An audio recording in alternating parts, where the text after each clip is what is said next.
Was that your stuff? What? I don't know if I'm hungry or about to shit myself. G'day and welcome to episode 1 of Guns, Hoses and Stretchers. Oh, fuck, I wrote staging area wrong. No, I'm joking. Are you going to ask questions straight up? So you're just going to say, welcome to episode 2, we're talking about this, and then bam, fire into I'll shut the fuck up.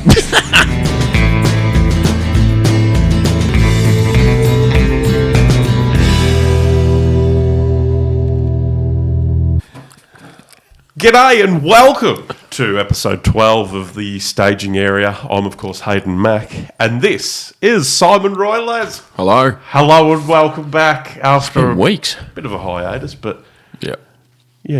I've been a little bit sick. You have? So we've had a bit of a break. Yep. I didn't feel like it was that long until this morning. I went, shit, it's been like 4 or 5 weeks since we've recorded anything. Oh, I don't think it might be. Yeah, it would be. Yeah. Would be. I was in hospital 3 weeks ago, week off, week. Yep, it'd be 4 weeks, 5 weeks. It'd be 5 weeks Something almost like since we recorded. Shit. So it's been a bit, but that's okay. That's it.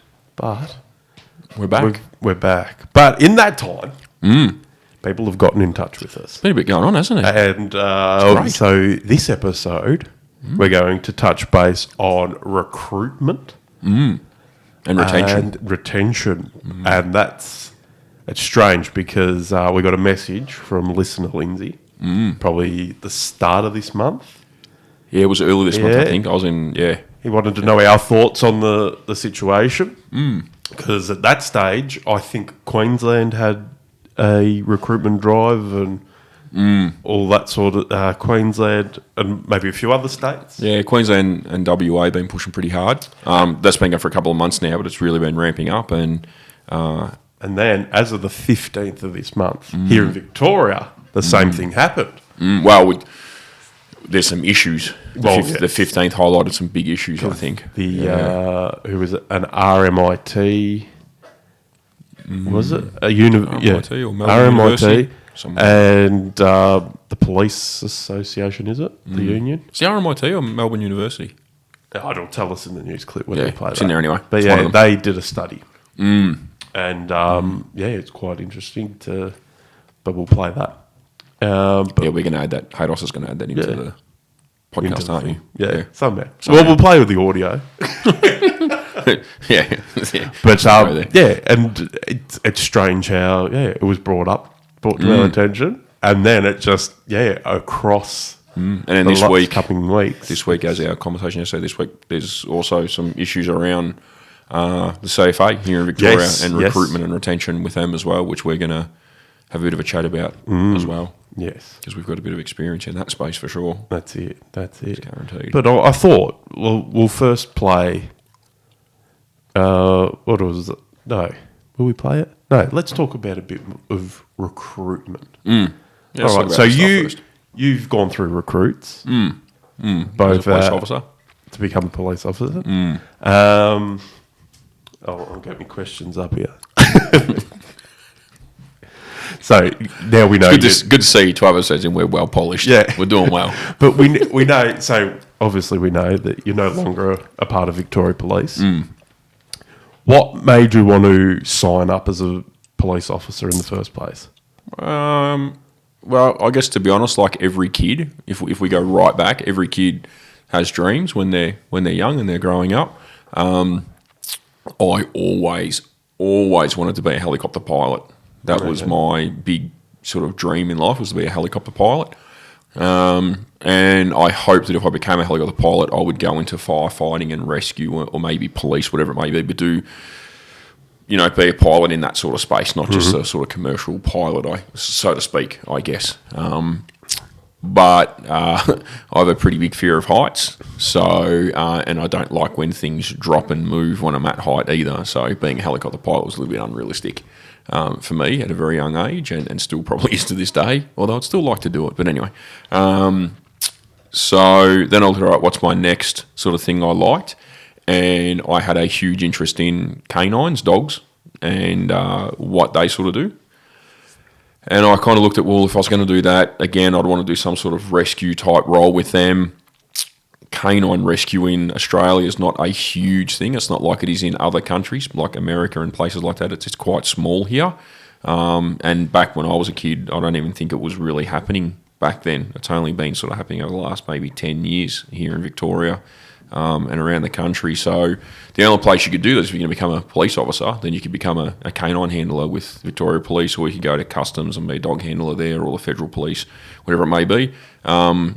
So I kind of always was intrigued by police ever since I was a kid. Was pretty interested in that sort of stuff. Obviously, growing up in the environment of emergency services and stuff, growing up in that sort of area as a kid, I saw lots of police, was always interacting with them. Just seemed like a great idea. So kind of got that passion, and as I went through school, it was either be a firefighter or be a police officer.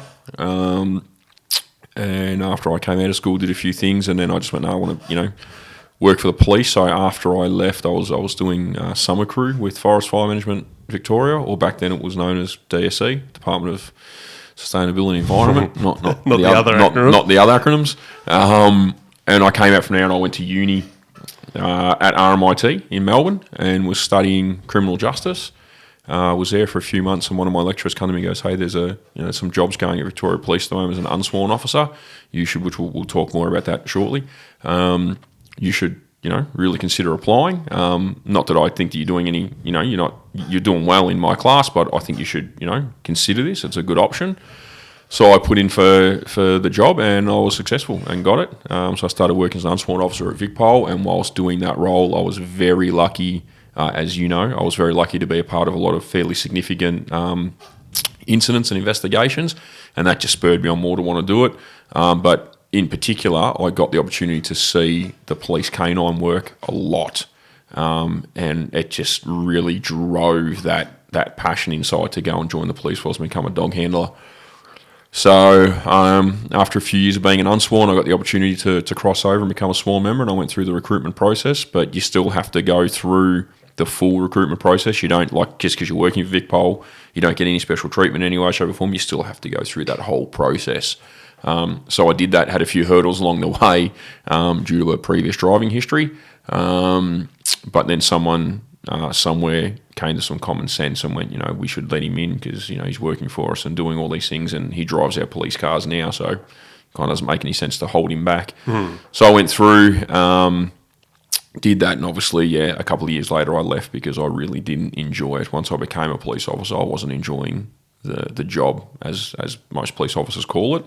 I just didn't enjoy the job at all for lots of different reasons, but the most of it was because of command, media, and political expectations. Okay. And what I thought it was going to be a police officer is not what I experienced. It's not what I saw.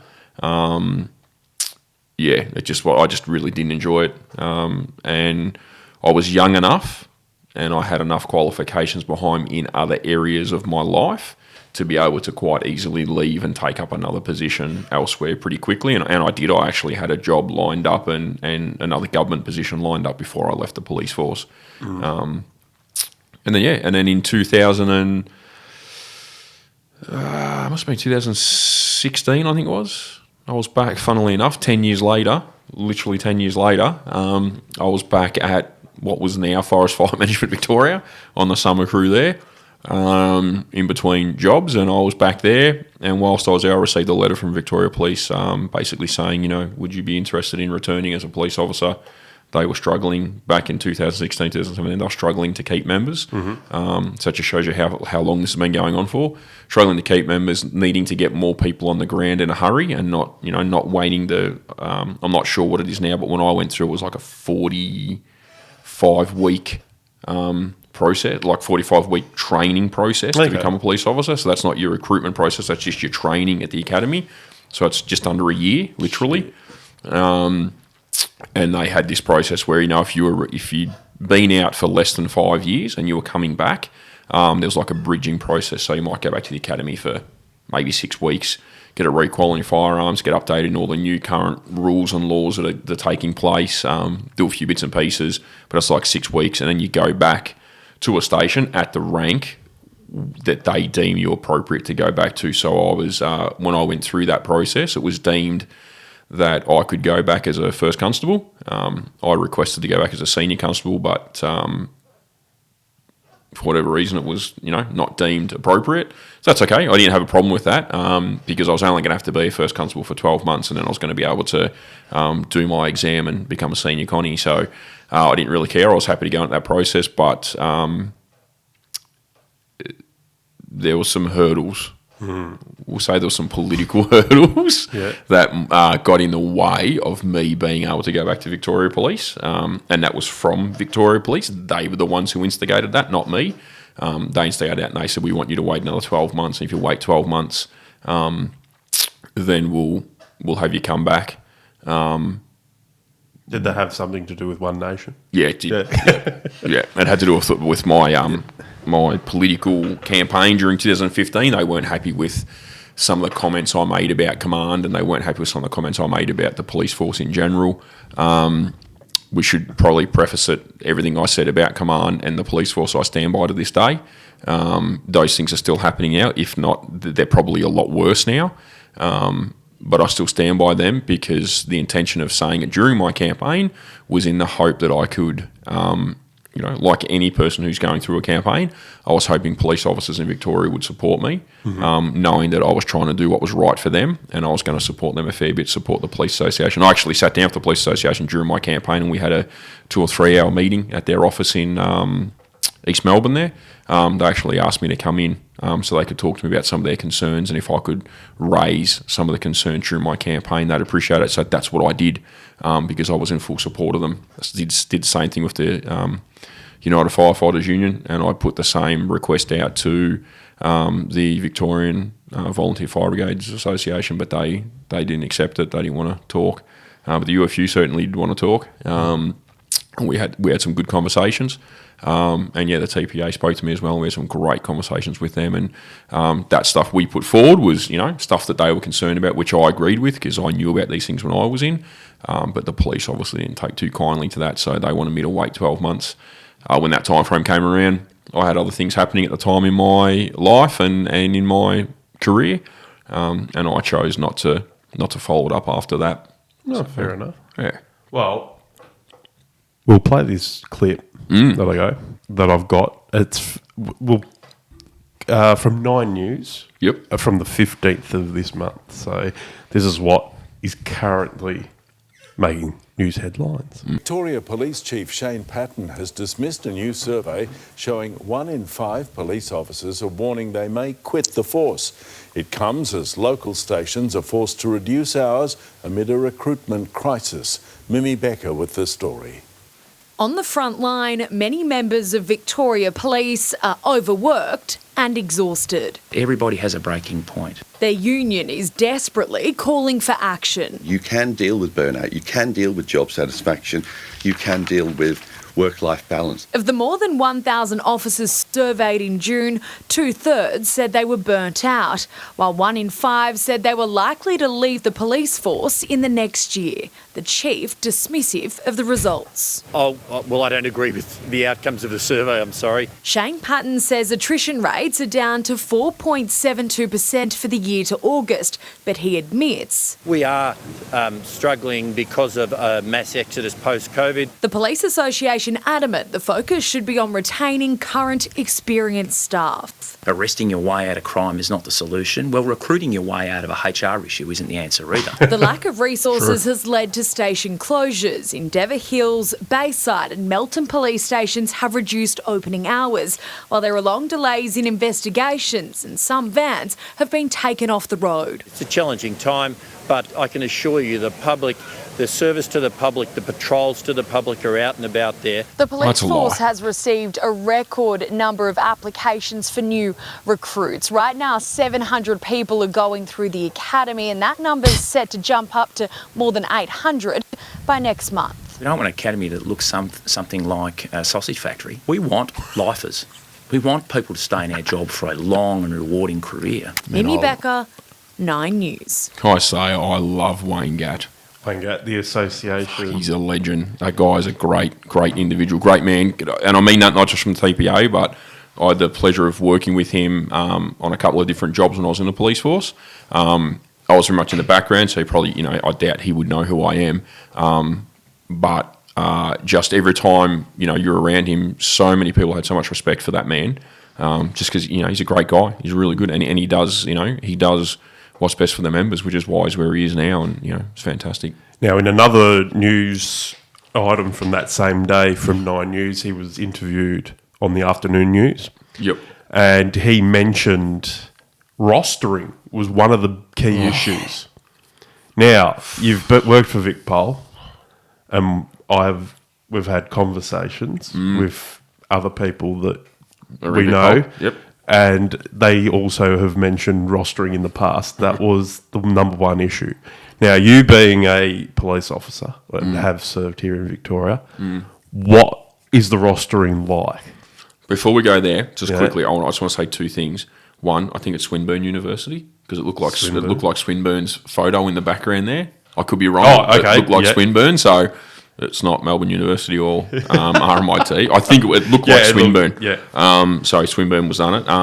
The other thing is, I don't want to say it, but I'm going to fucking say it because the guy really pisses me off.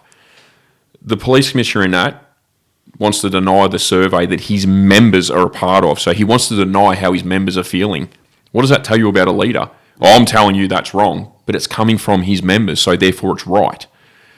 But then he then goes on to say they're having issues. He then goes on to say that, we're not the service to the community is not being diminished. Bullshit.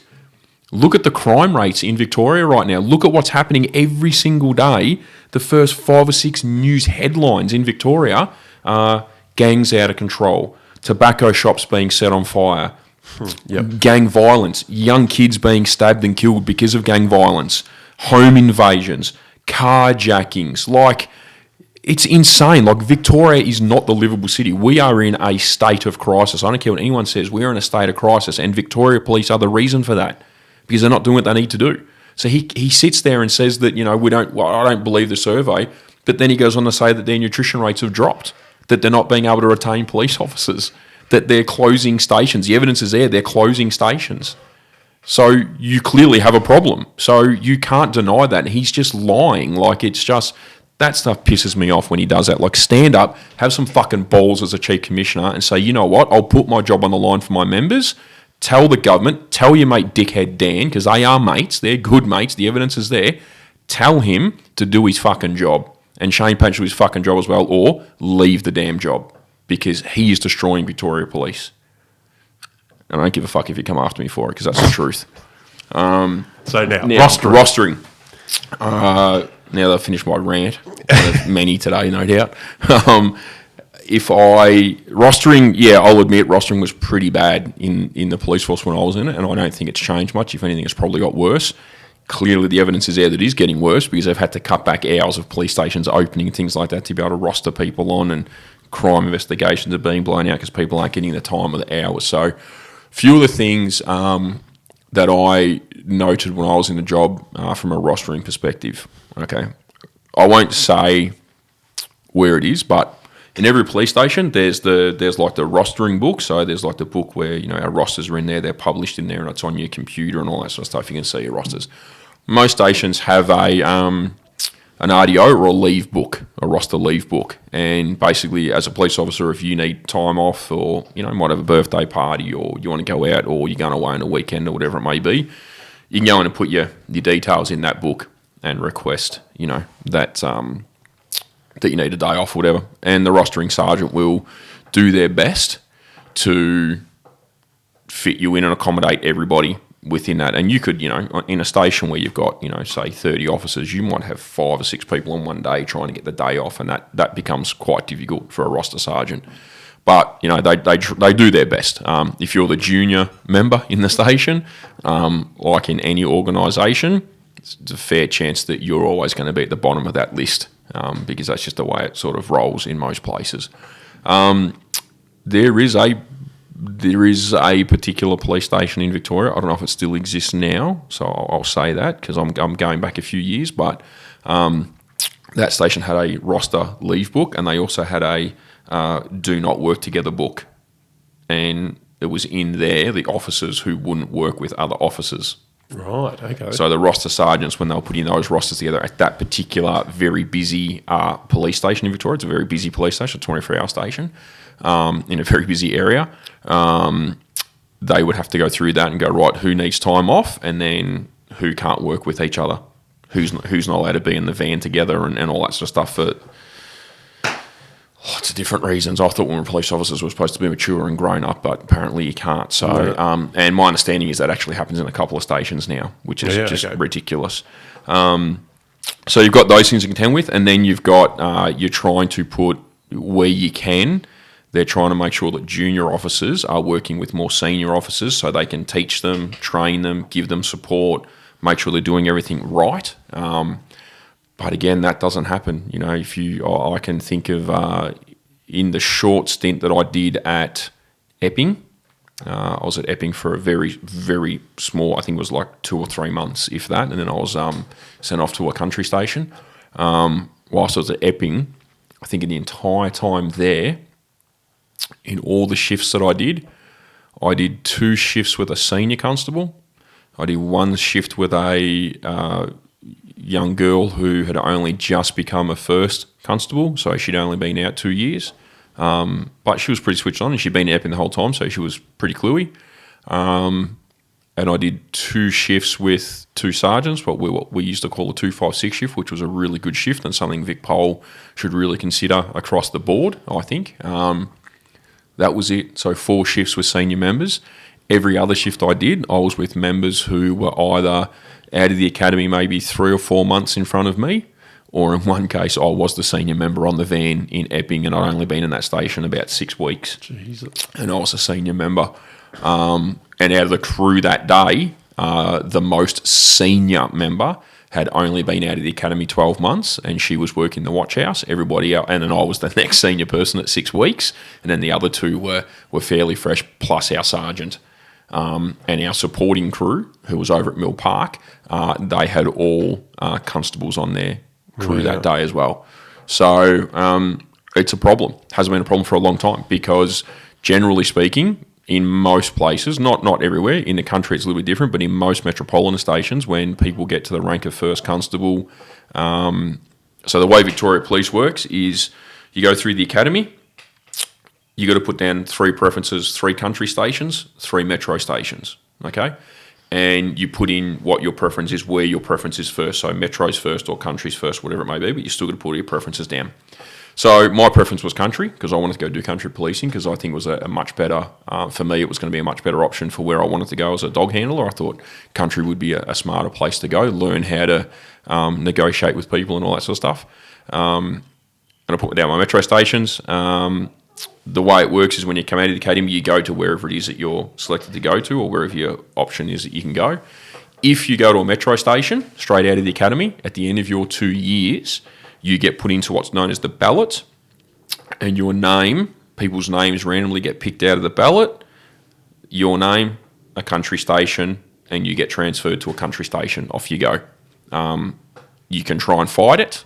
There is plenty of people who win their argument, but most people have to go. Yep. And then you're going to go to a country area for 2 years, and then you're still going to work the van for that 2 years.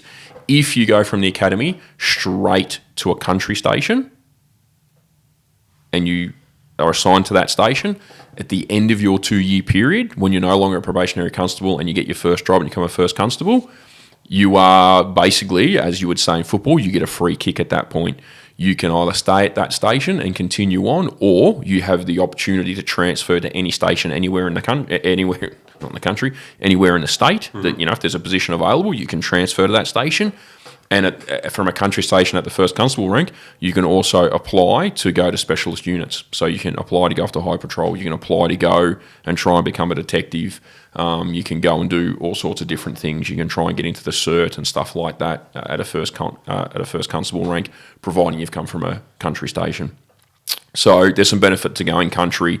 Not only do you learn how to do, I think you learn how to police better, but you've got some options very early on in your career where others may be held up. If you are in Metro and you finish your 2 years, you become a first constable, you don't get kicked to a country station somewhere, then you kind of also become a free agent, or you kind of get a free kick a little bit. You'll probably be attached to that metro station for a bit, but you can probably now go do some temps in specialist areas like high patrol or detectives or socket or whatever it is that you might want to go and do, water police, whatever it is. So the problem is with the rostering at a lot of these stations is that the police officers, so we'll go through, I guess, what the ranks, not the ranks, what the areas are in Victoria Police in a second, because it'll make sense to people then.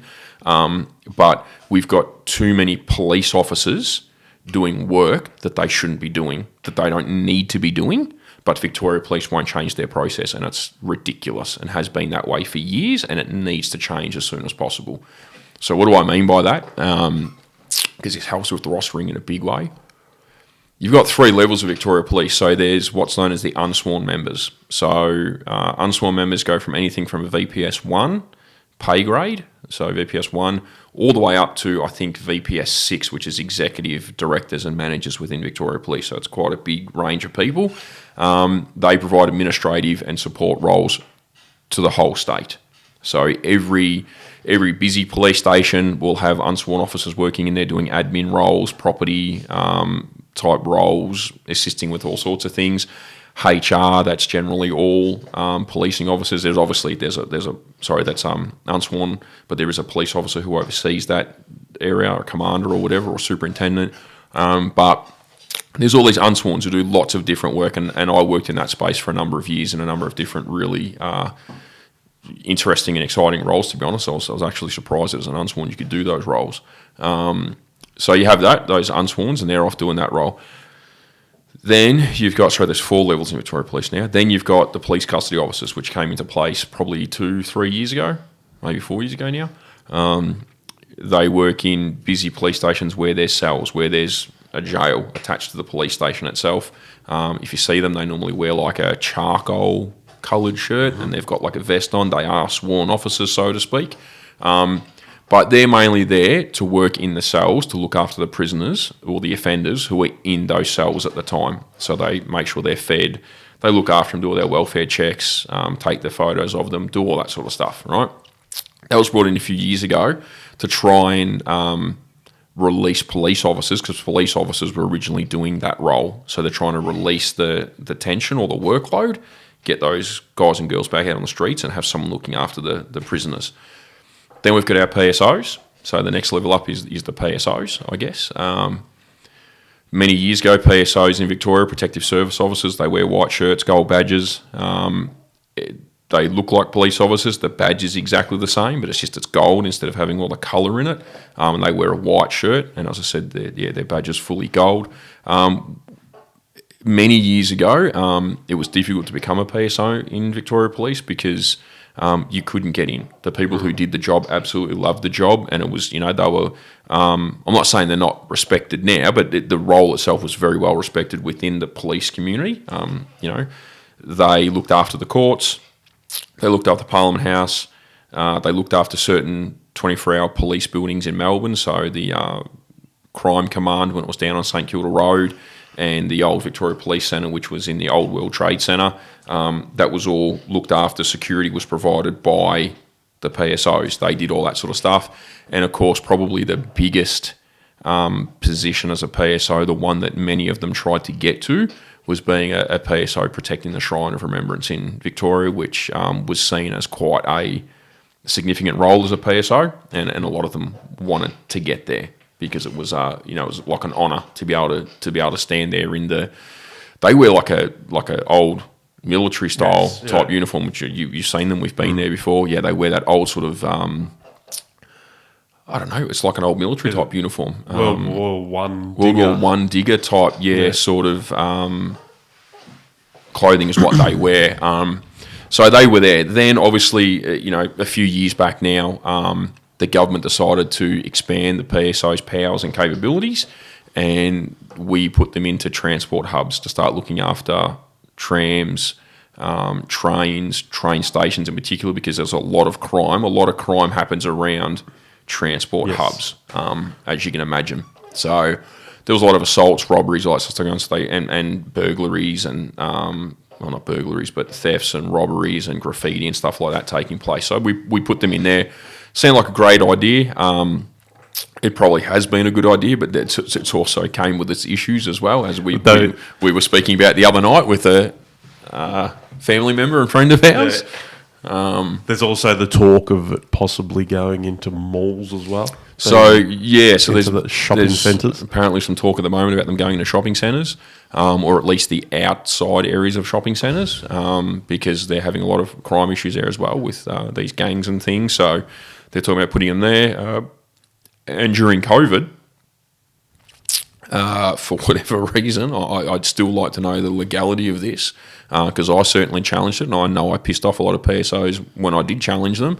For whatever reason, PSOs were being moved into communities to check why people were walking around in their main streets and stuff like that. So I know where I live now, we had them appear there. I live in a outer metro suburb, which is still kind of like a country suburb though. We're like right on the cusp of country and metro. And for whatever reason, 2 times in a 1 week period, we had 8 PSOs come into our town, and they were walking the street and they were stopping everybody, asking to see their licenses and wanting to know where they were from and why they were there. And didn't go too well when they interacted with me. They gave up in the end, which was probably a good thing for them. But I don't know why we did that, but we did. Now, and then we've got our police officers who are out there doing the police job. Now, problem where it comes with rostering and these other little units we've got in Victoria Police where there's some stupidity going on that needs to be changed as soon as possible. We have police officers who do their normal van shift crews, so they go out there in the divvy van and they respond to jobs, and where they can, they try and do proactive policing. Doesn't happen much these days. It's generally all reactive policing for them.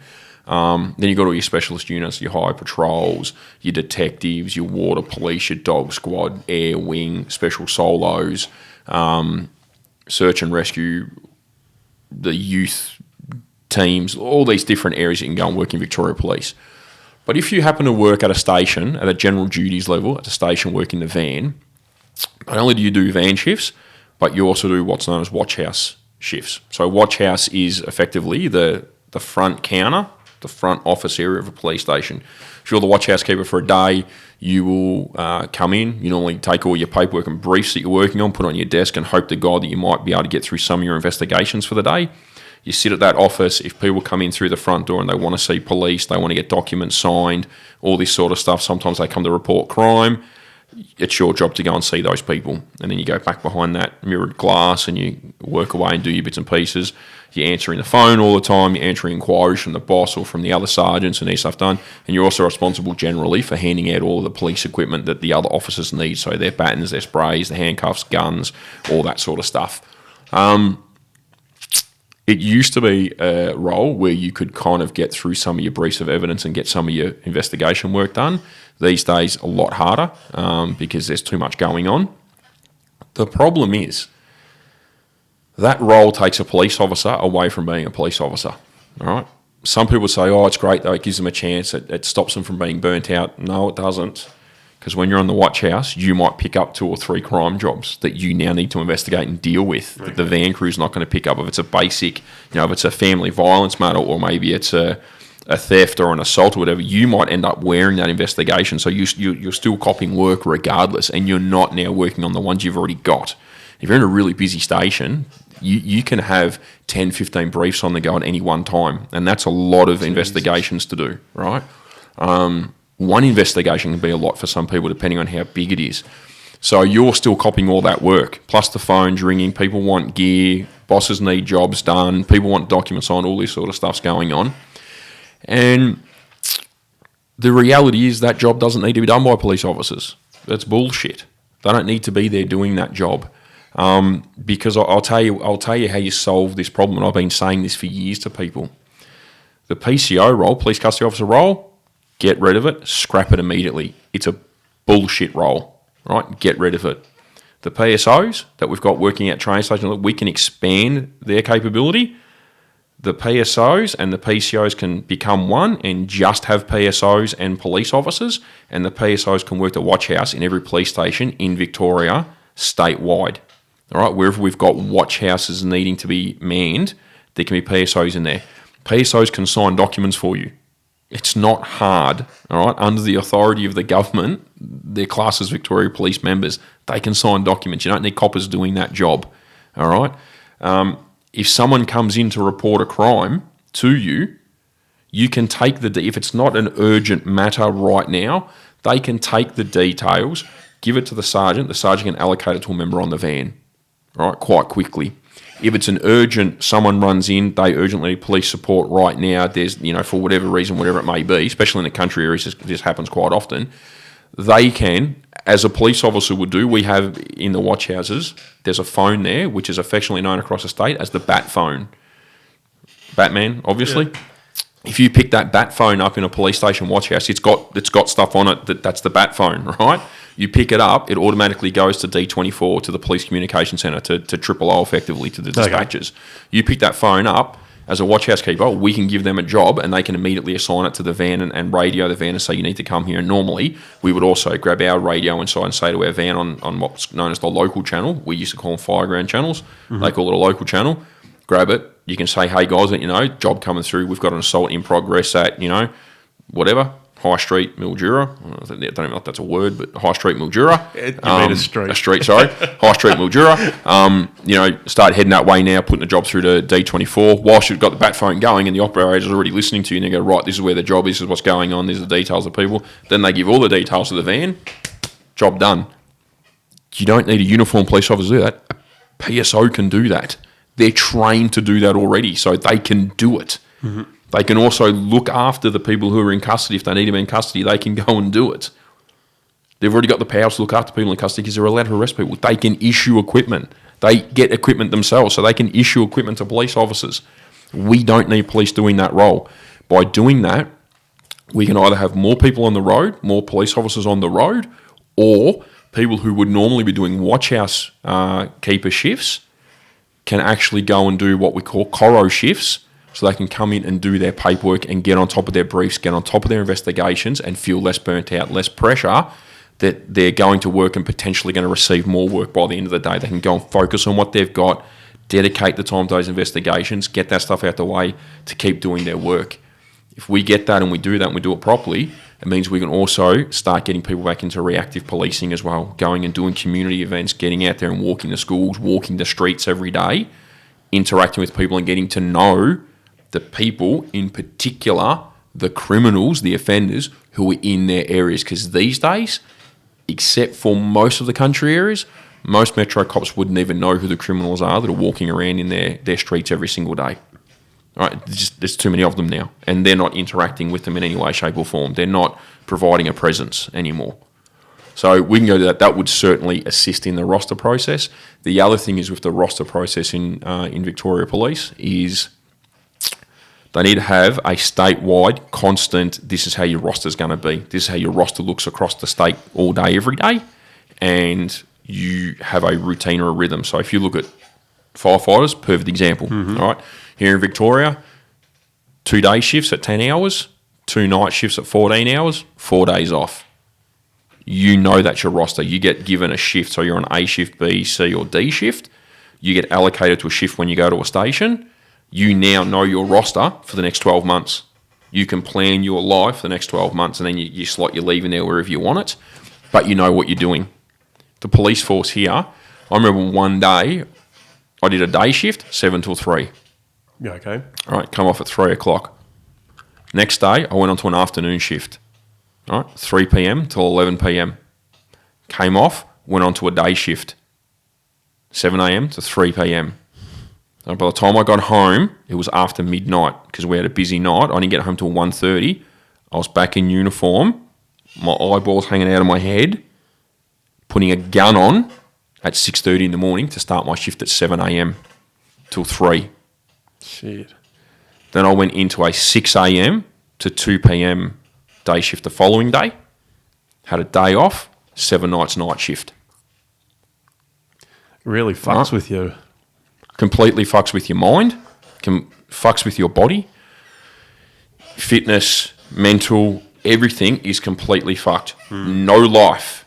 Right, this is the key thing. The police force. And that's what they mentioned in that. The police force loves to talk about how come work for us. It's a work-life balance. Yeah. It's a work-life balance if you're willing to work, and they'll fucking crush your life. That's the work-life balance. That's what it is. Yeah. Right? I don't care what anyone says. That's what it is. There is no work-life balance when you're a police officer. There are people arguing, oh yeah, that's just a job. It's the way it is. Bullshit. It's because the way you're setting it up. It's the way you're doing it because you're too lazy and stupid to come up with a new process. You can do it. There is a very clear process where we could have officers doing a rotation of 1 week of day shift, 1 week of afternoon shift, 1 week of night shift, 7 days off. Because in Victoria, generally speaking, after you've done your 7 nights of night shift, you then get what they call a rest day. So you come off your night shift. It may have changed. So if anyone out there can tell me if it is changed, but I don't think it has as far as I'm aware. You do 7 nights night shift at the moment, Victoria Police. So that normally finishes on might finish on a Friday or a Saturday, whatever it is, or maybe even a Sunday, I can't remember. Probably a Sunday, actually. Night shift finishes on the Sunday. You then get a rest day. So you don't work the Monday at all. Then normally the Tuesday, you'll come back on to a shift of some kind, be it day shift or afternoon shift, whatever they choose. It should be set that you're going to come back on probably, I reckon a day shift would be best. Maybe. Come back on a day shift on the Tuesday. You do that one shift and then you have 7 days off. Right, that's how it sort of goes. So you get a bit of a break in between, then you have 7 days off. That's a pretty good process, and it was actually the TPO who fought for that rest day many years ago. It came in, I think just before I graduated the academy, that new process came in, which was really good to see. It was great. But they could do, like, in 7 days, all you're doing in that 7 days is day shift, then your next week, your next 7 days will be filled up with afternoon shifts only, and then you'll have a couple of days off or a day off, whatever, probably a couple of days, and then you're going to go into 7 nights night shift, then you'll have that rest day, whatever, and then bang, off you go. The reason why they won't do it is because they're too lazy to make it happen, and they don't want to make that happen, is number one. Number two, to do that, they need more officers, and they can't keep their officers at the moment. So that... Did you have any other questions? Because rostering-wise, that's probably like... Yeah, that was just to sort of like what it was going to be. Rostering in Vic Pol's like a dog's breakfast, and every police station gets to do it their own way. Like every roster sergeant has their own way of doing the roster. There is no set process. It's a computer-based thing there. I don't know if it's changed. It may have changed where there is a more set process now, but my understanding from talking to our family and friends who are still in a job, it's a dog's breakfast still, and they hate it. But no, you've covered what I wanted to talk about it. And I will be honest. And there's going to be some people out there who go, oh, that doesn't happen, or that's bullshit, or, it's unfair to say that, but it's the reality. If you're in tight with the roster sergeant, you'll get what you want. Yeah, right. And this is where one of the other problems is. If you're tight with the roster sergeant, you get what you want. If you're not, you won't get what you want. And that's where it's wrong. It shouldn't be up to a roster sergeant at the station to do that. It should be a statewide based system. This is how we're running our operations. The system creates what you're going to do. That's it. Because there is places, and I know this happens regularly, where old mate plays cricket or he plays football, so he can't work Saturdays and he can't work, whatever it may be. So every Saturday during the footy season, that person doesn't have to do a day shift Saturday, which means everybody else on the station has to pick up the slack. I'm sorry, you playing football is secondary to your damn job. And if you're going to be in a role where we're doing rostered, we're doing these hours and what we're doing, other people shouldn't miss out on having their Saturday because you want to go play football. You can go play football when it's your day off. If you don't like it, choose another career. Choose something else. All right? Because that's unfair. Because these people then, when the football season ends or the cricket season ends, they don't just go, oh, put me on every Saturday for the next 6 months. They don't do that. They're like, oh, well, I still expect to have my Saturdays off. Fair dinkum. Fuck oath they do. And it's not like they will do more Saturday, like they'll start to work Saturdays, but they still want like a lot, like they still want to have every second or third Saturday off. Oh no, but I worked it. No, fuck you, man. You just had the whole season off. And this happened in some stations that I was in, and I was like, this is bullshit.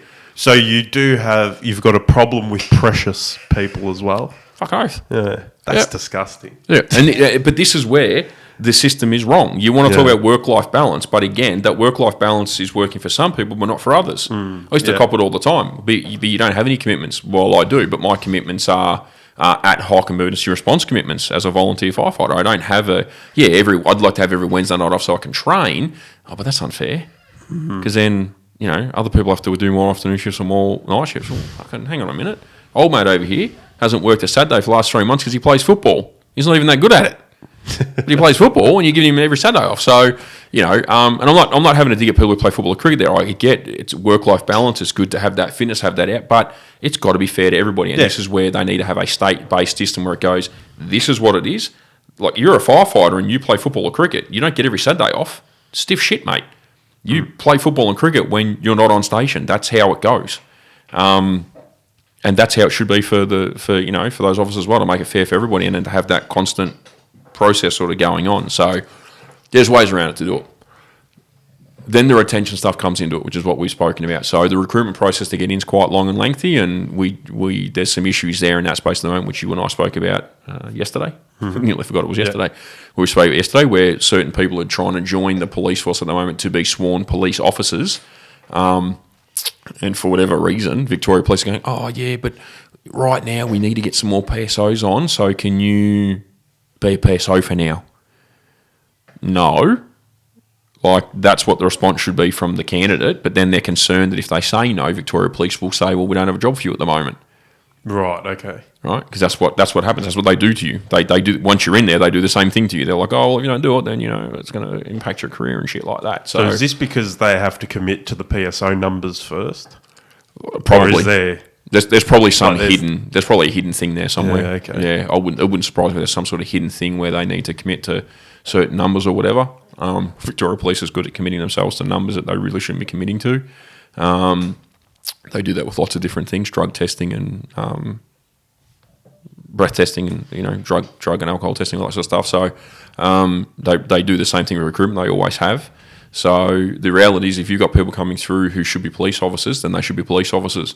And you shouldn't be pushing over as PSOs because regardless of what you think, we need far more police officers than what we do PSOs. Because we've got more police on the road, then if there is an issue at a train station or wherever it may be, you've got more officers to respond into that area regardless.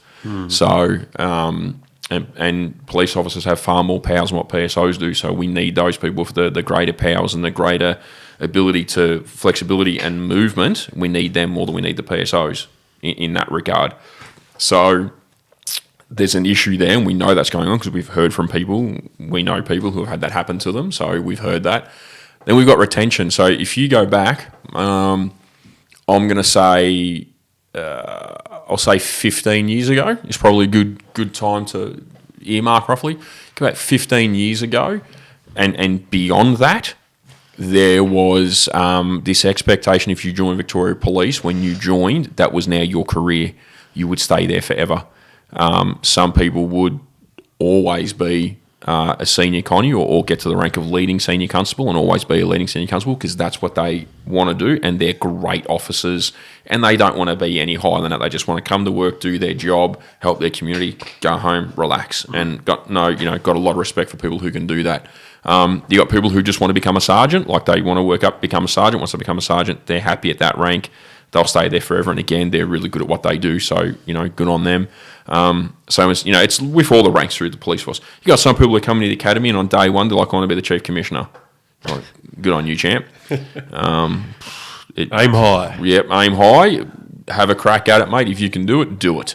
And for those people who did do that, good on you. And if that's what your goal is, hey, go for it. Just remember the people around you when you're stepping on people's toes to get up to that rank. Make sure you remember the people below you who helped you guide you through your career. A lot of them tend to forget. So, but if you want to do that, like you say, go for it. It's crazy. I wanted to get minimum when I went in. My expectation was minimum sergeant. That's what I wanted to get to at the very minimum level because I thought at that level I could help influence people more, and I could certainly help younger members who are coming through. And to me, that's always been really important. And you know this because you've been around me a long time. It's always been really important for me to help guide and mentor people who are coming up through the different ranks. And I thought sergeant would be good because you're kind of still on the front line doing stuff, and you can have an impact. If I had to go higher to do that, then I may have, if I had to start, I might have done that. I don't know. But that's kind of where I want to go. The problem is now, so that was 15 years ago. When I went into the academy in 2011, we were told in one of our first lectures, in the first week of the academy, talk about scaring people off. I think that's what the first week's designed to do. But in the first week, we were told that if we were all, that there'd be a chance that out of our entire squad, so 2 squads, you go in at the same time, you have a sister squad, so 2 squads in, there was 50 of us all up. We started with 50. We certainly didn't end with 50, but we started with 50 all up. We were told that if more than 50% of us were still there in 5 years' time, it was a good thing. Yeah, right. Right? Shit. So I went digging a little bit further into that because I was intrigued by that, because 50%, that's 25 officers. That's not a lot. That's a fairly small amount, and we didn't graduate with that many of us, so that number was halved again. We had one guy kicked out like 2 days before graduation, was charged and kicked out, so it was a bit funny, but anyway, won't go there. I went and did some digging, and I found out, talking to some TPA members and some other people, that, if they can get, and this is back in 2011, if they could get 5 years out of a police officer, they were happy at this point. Wow, because most people were resigning at the 5-year mark and getting out. My understanding is that has since dropped significantly.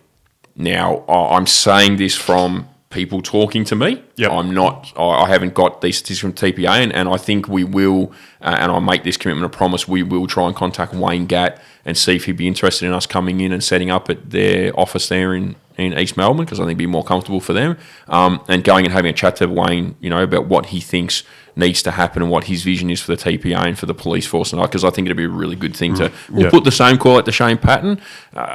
Fairly sure he's not going to come and talk to us, though, especially after my comments earlier, but not too fussed about that. If we can, we'll try, but we'll have a chat with Wayne. But my understanding is now from the talk is that they're lucky to get 3 years out of an officer. So you think you do nearly 12 months at the academy. I think I probably should have checked that this morning, but I think it's about 45 weeks. So that's what I did anyway, 45 weeks. Mm-hmm. Then you've got a 2-year probationary constable. So you're out at the station for 2 years and you're a probationary constable. You just wear like a plain epaulet, and there's a whole lot of on-the-job tasks you've got to do in that 2 years to then become a first constable, and you get your 1 stripe and you get your diploma of policing operations, and yay, go and party. So what they're saying is at the moment they're getting 45 weeks out of people. When you're at training, training's training. It's not real. It's very fake. They need to fix that problem as well. The training is very fake at the moment in that space, has been for years. Then you come out and we're doing 2 years as a probationary constable, getting your first hook, you're doing another year, and they're leaving. Shit. A lot of them aren't even making it to senior constable rank, which is crazy. It's crazy. That's if this is true. Again, I want to find out these stats if we can ourselves, but the belief is it's 3 years. That is nothing. That is nothing. And in some circumstances, there is some rumours floating around that people who are becoming senior constables, so 4 years in, so you do your 45 weeks training, 2 weeks probationary constable, get your first stripe, another 2 years, then you do your senior constable's exam at the end of that 2 years, so that's 4 years, because they don't include the academy time. Do your 4 years, do your senior constable's exam. If you pass it, you get your 2 hooks, your 2 chevrons or your 2 stripes. Some people are becoming sergeants not long after that. Wow. Because there's such a low number of officers, because sergeants are resigning and quitting because they've had enough and they're not being listened to. Shane Patton said himself, post-COVID, they've had he says that they've had a reduction of members. People have left post-COVID. It's not left. They had mass walkouts of people. I think it's hundreds of police officers left after COVID or during the COVID period because they didn't believe in what was going on and they didn't want to be a part of it. They didn't join up to be in that process. And the ones who stayed mainly stayed because they had to feed their families and they were worried about, the whole economy was shut down. Where are you going to feed your family if they didn't stay there? So, doesn't mean it's right what a lot of them did. I'm not saying it's right. I'm not defending them at all. But that's why a lot of them stayed. But then as soon as that happened, they left. Once the economy opened up, they've left because they don't want to be a part of that anymore and they're not happy with what they did and all that sort of stuff.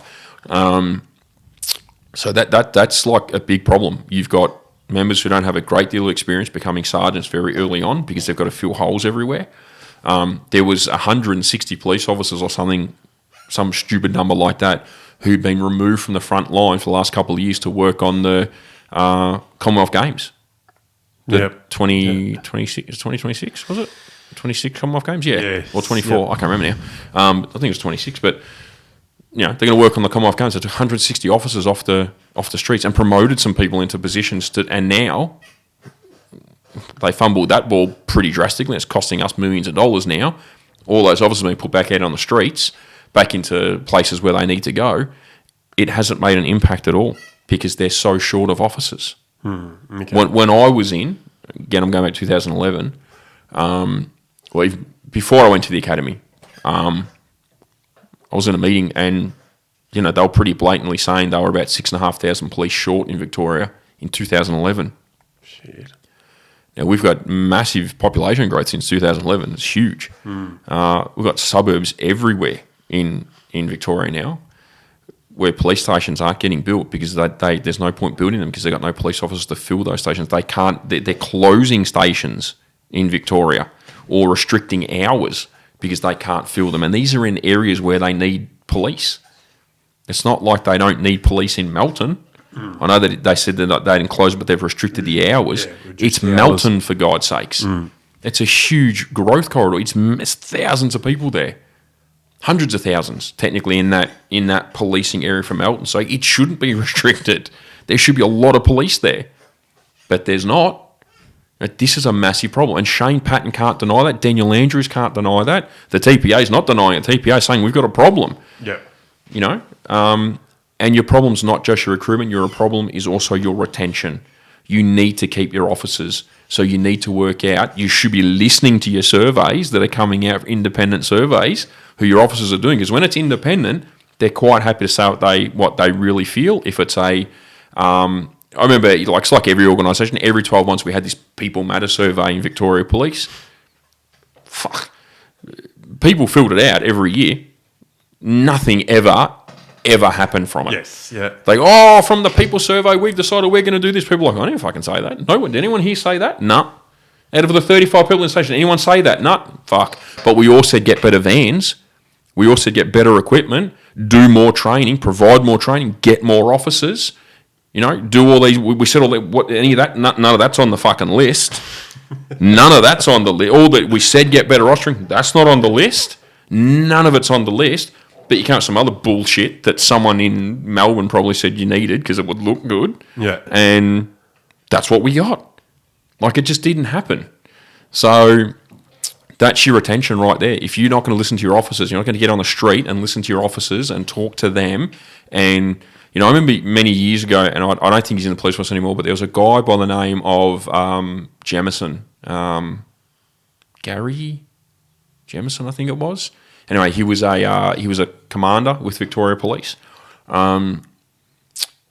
So many police wanted him to be our next chief commissioner, to take over. I think he was in the Ken Lay, Simon Overland crossover. He was in there somewhere. Okay. Yep. And all the police wanted. I think his name was Gary. I just remember Jamison, Commander Jamison, I think it was. Everybody wanted him to be the next chief because on Friday and Saturday nights he was strapping on a gun and strapping on a kit and going out and working the streets in Melbourne with his officers.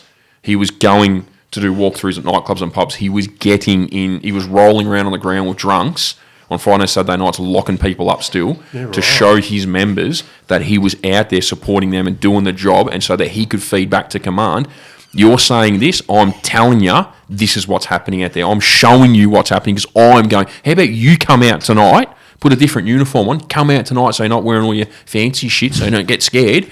Come and walk the beat and see what the officer, oh no, we're not doing that, it's bullshit. We've got, senior sergeants, inspectors, commanders, superintendents will tell us what's happening out there. Oh yeah? When was the last time they were out on the beat? Yep. When was the last time they were walking the streets, locking up crooks? 10, 15 years ago? It's a completely different ball game now. What they did back then to gain respect and to get adherence and have authority, that doesn't exist anymore. Because the level of criminal and the gangs and things you're dealing with now, they don't give a rat's ass about the uniform and the badge. If anything, it's an honour to be able to belt you or to potentially shoot you, stab you, whatever. It's almost an honour to them now. They don't care. Command doesn't seem to understand that. And it's very clear they don't understand that. I can say that. I know I'm not in there and I haven't been there for a long time, but it's very clear they don't understand that, because we still talk to people and the news headlines prove that they don't understand. They've lost touch with their officers, they've lost touch with the community, and they've lost touch with the reality of what's going on out there. And any real police commissioner would stand up, call a news conference, forget about the fact that you may or may not be sacked, do what's right for your members, and tell the public what's really going on. Support your members, and if you lose your job over it, then you lose your job. If you don't lose your job over it, then you might be deemed as a hero. You've made change. You've made change. Yeah. You've done something. Just by opening your mouth, you've done something. But all these people who are in these positions who say nothing, and then when they leave, like a year later, they'll write into the Herald saying, "Oh, well, this is what's really happening, folks. This is what you need to do." "Oh, yeah? How come you didn't do it? You're so tough now that you've left. Why don't you do it now? Make it happen now. Make the change now for the people that are on the street." And that's not Victoria. I'm not just saying it's Victoria. I know it could be. I know we've spoken about Victoria a lot, because that's where our news cycle is. That's where our news cycle is for us in this sense, and we've got experience in it. But I know officers in New South Wales who are complaining about the same stuff. We've got the same issues. The same. We all know about Queensland. We're seeing the headlines about Queensland, their crime issues, retention of officers. They've gone to recruiting overseas because they can't get people internally to come to work there. That's telling you there's clearly a problem with your organisation. I saw an interstate thing. If you come from another state to to Queensland, it was $20,000. Yeah. Bonus. Sign up. $20,000 sign up. They've got a bridging program, so you go there. I think you do like 8 weeks or something. Might be more. Let us know if you're in Queensland. The last one I saw was 8 weeks, but then I heard someone last week tell me that they're going through it and it's going to take 12 weeks, but, whatever. They've got a bridging program, sign up, cash, all that sort of bits and pieces. That's because they can't get people internally to stay there. They're losing their officers every day. Don't get me wrong, there's officers in Victoria Police, Queensland, just everywhere that will tell you that it's still a great job. It probably is for them, where they are, in their little, it's probably a great job for them. But for the vast majority, it's not a great job anymore. Yeah. We know in the Northern Territory, again, through people we talk to and some of the groups we're a part of, there's a lot of people in Northern Territory who are wanting to leave the police force or don't want to join the police force because of what happened to Zach Rolfe. Young Zach Rolfe, that's still a saga that's going on to this day that I still can't understand why it is, but it is still going on to this day. And there's people in that organisation saying they either want to leave because of that, and they're actively looking to leave because of what happened to him. They don't want to be potentially a part of that next process. And there's people refusing to join because they don't want to be a part of that. They saw what happened to him and went, wow. So the people that we work for will come after you as well. Don't want to be a part of that. Western Australia's got massive issues with recruitment. They've got huge problems. They're doing the same thing in Queensland. I think it's $20,000 over there as well, and they've got a bridging program. Someone did write in, I think they said it was 8 weeks in Western Australia. If you transfer from another state to there, it's like an 8-week program. We've had a lot of New Zealanders come over in the last few weeks and join different police forces in Queensland in particular, I think it is. So I've seen some of that stuff going on in the news. South Australia, weirdly enough, don't really hear much about them. They're really quiet, and Tasmania is really quiet as well. There's not much happening in Adelaide, apparently. So obviously, crime rate went down after fucking Snowtown was dealt with. I don't know, mate. I went hunting during the week, and they've got some pretty serious issues over there. They've got some gang problems going on. They've had some in South Australia? Yeah. They've had some pretty serious gang issues in the last couple of months. They've had some pretty serious assaults and carjackings and all the stuff that we've been seeing here for a few years now starting to happen over there. So they've obviously got a problem. Yeah. I will say I was over there not that long ago and I hardly saw the police anywhere, and I think I saw them 3 times in a week, which was a bit concerning. But anyway, so yeah, the others we don't hear about, but there is big problems, and they need to stop. All of the organisations Australia-wide, they need to stop burying their head in the sand, start listening to their members, because it's your members who are going to tell you the facts. Stop being all high and mighty. Sit down with your members at a face-to-face level and just say, just be honest, tell me why you want to leave this job. You know, tell me why you wouldn't tell your friends and family to come and join. Why wouldn't you want people to come and work for us or work with us or work with you? And let them be honest and let them know that they won't be reprimanded for it. But more importantly, once they've spoken to you, at the academy, they teach us active listening. Maybe command should start doing that across the country to your officers. Actively listen, write it down, and then instead of doing a people survey, because gives a fuck about your people surveys, go and talk to your members, go walk the beat with them. That should be your survey. And then go back and look at all the things that you need to fix and go to your governments. And if your governments aren't listening to you, we're predominantly a Labor government in this country at the moment. I think only New South Wales is Liberal now. No, it's Tasmania. Tasmania? Yeah. That's it. I think, Tasmania. isn't everybody Labor now? Yeah. So, and federally we're Labor too. So how about all the chiefs get together, have a weekend away somewhere, bit of a love fest, talk about what's going on, and maybe use all front the media together as a united front and say, you know what, we've had enough of this shit. This is what our officers are telling us. This is what we're seeing on the ground. This is what you're telling us. We're not going to play ball anymore. We're going to start supporting our members and start supporting our communities. This is what needs to happen. And as a group, as the chiefs, stand together, all of you, and push back against the government. They won't sack you all. They won't do it. Because if they do it, then the public's going to go, see, you just want to do what you want to do. So they should come together and push. And I'll be honest with you, we've got some chief officers or chief commissioners, whatever you want to call them in the police force, and I'll include our one here, Shane, that are very strong leaders when they want to be. So start showing it. Start showing your officers and the community that you're strong. Stand together, push, make a damn difference before it's too late. Now, also on recruitment and retention in this week that's also popped up is the CFA.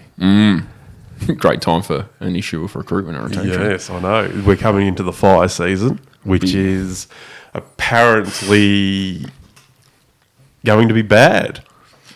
It's definitely shaping up that way. I think that's it could be an understatement at this point. But yeah, it's not looking good. Let's put it that way.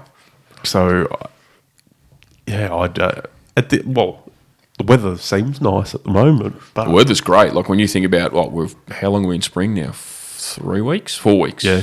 3 weeks. 3 weeks in the spring. Last week it was hot all week. We had some 25, 26 degree days. Today, it's been warm the last few days. Not warm, but sun's been out. It's been very nice. Today's 24 and you go outside and it doesn't feel 24. It feels a lot hotter. Definitely feels hotter. Even though I'm in a jumper and pants, I put these on because I thought, when we started this morning, it was going to be early. Yeah. And I thought it was going to be cold. You're always in a T-shirt and shorts, so you can't really be used as a what do you call it? A measurement. But I was like, it's going to be cold. And the current, fucking hell, it's hot. Yeah. And it was actually, it's quite warm out there. So, which is funny because we have to go and light a large fire, surely, legally. So we're clear about that. But yeah, the summer's definitely looking pretty warm. We've already had some pretty big bushfires in New South Wales. Okay. Queensland's had some pretty big fires. Northern Territory's got some big fires going on. And Victoria last weekend, I think there was something like 36 grass and bushfires reported, and at least 4 of those were fairly substantial. One of them was or a couple of them, I think, were in Forest Fire Management Victoria Territory, but one of them got up to 200 and something hectares, it was a pretty big fire, and I think they're still dealing with that now. I think it's controlled, but they're still dealing with it. It's in an inaccessible country, from what I believe. So there's a bit going on. And, the El Nino warnings pushing up all the time. And I saw some stuff about the Indian dipole the other day, which was, we'll get into this another day, closer to the fire season, because we probably should let our viewers and listeners know what's potentially going to be happening this year for us in that space. But there's some stuff going on weather-wise that's certainly looking like we're going to have a pretty significant fire season. It's looking like it's going to be hotter and drier earlier, and it's certainly doing that now already. And, we could have the potential for a number of heat waves throughout the year this year, right across the country, but certainly here in Victoria, if you're down here. That stuff always then causes issues with thunderstorm asthma and stuff like that as well. But it's certainly shaping up. I mean, we've had, 3 years now of pretty much rain. We haven't really had much summers the last 3 years. It's been pretty quiet. Now we've got all this fuel on the ground that's not being managed. That's a whole nother podcast. Yeah. It's not being managed, hasn't been managed. There's too much of it. We had COVID amongst all of that, so a whole heap of stuff wasn't happening during the COVID period because it wasn't deemed as needing to be done or whatever it may be. So now we've got a heap of fuel on the ground. We've got dry conditions. We haven't had much rain the last few months right across the country, really. It's been cold, but we haven't had much rain. Snow season this year was almost non-existent for most places around Australia. I think many of the places closed much earlier than what they normally would. It's been a really bad couple of years now for the snowfields because of, again, COVID and stuff like that, and then now this weather. So that's pretty bad for them. So we've got some pretty interesting conditions that have all lined up. It's like that perfect domino effect at the moment. All the dominoes are standing up, and it's just waiting for that someone to flick it or push it. We could have quite a significant, and to be honest, we could have a disastrous fire season for many people. So the one thing you don't want is recruitment and retention issues around about that time. And according to the media here, we'll say it's according to the media here in Victoria, but we kind of know from first-hand experiences, there is recruitment and retention issues here in the CFA in Victoria, which is sad to see. We've been a part of the CFA for a long time, the two of us. I've literally grown up in fire stations, in CFA fire stations, and it's sad to see that there is a recruitment and retention issue going on right across the country, right across the state. I don't know about the rest of the country. I'm not sure how the other agencies are going, but certainly in Victoria they're having some issues at the moment. But I think we probably need to discuss some of those things because I'm not sure if it's not necessarily the CFA's fault, but there is some things that they probably need to have a look at and they need to think about. So